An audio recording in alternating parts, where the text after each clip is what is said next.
Howo Sinotrack mga pre. Ayan, walang steering. Sobrang bigat ang kanyang manubela.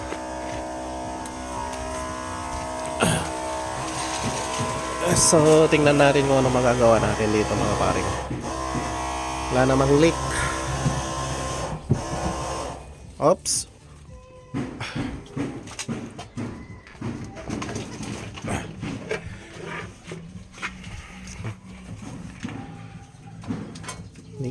Yan lang.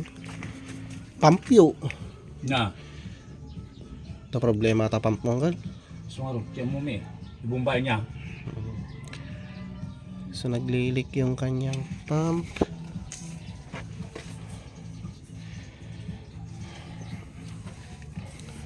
Baklasan ta? Guna. So yan, babaklasin muna natin yung mga pre. Okay, so ito yung naging problema ng mga pre. Nawala yung nut niya dito. And then naubos na yung kunya niya.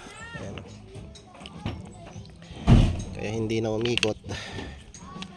Ito na lang yung umiikot. Ayan o.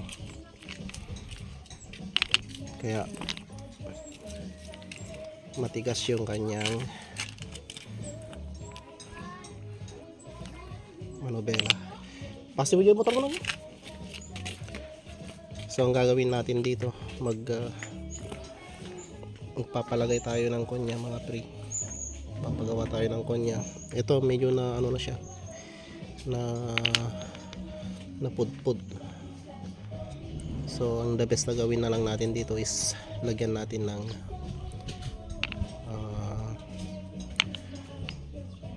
shim dito.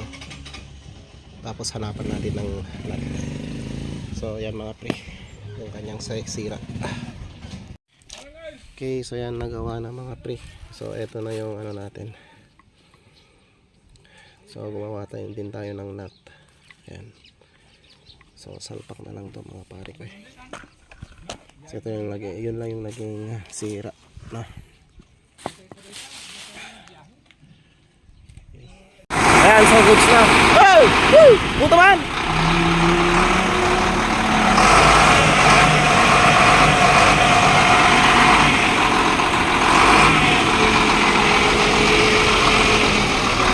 Kurang!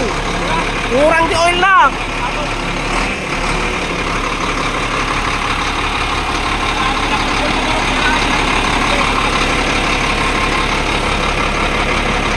Na?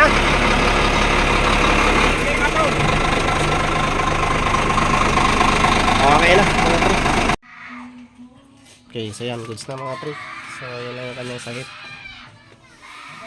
Ayan, gawa na ng driver. Magaling ang driver ko naman. Magaling na driver. Ayan na. Chick boy na driver. Ayan na.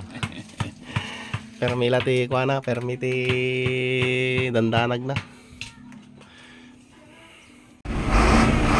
So, pangir. Okay sama din? Awa madlaw mo? Awan na pa siya buning. Baka may kato na may blip. Mapayag. Oh, sige, sige. Okay na mga pre. Waya!